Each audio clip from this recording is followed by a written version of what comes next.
ছেড়ে দে নৌকায় আমি যাব মদিনা, ও তুই ছেড়ে দে নৌকায় আমি যাব মদিনা, ওতে পাল তুলে দে।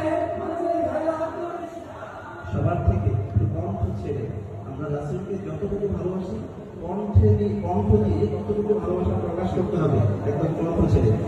দে পাল তুলে দে, দেখতে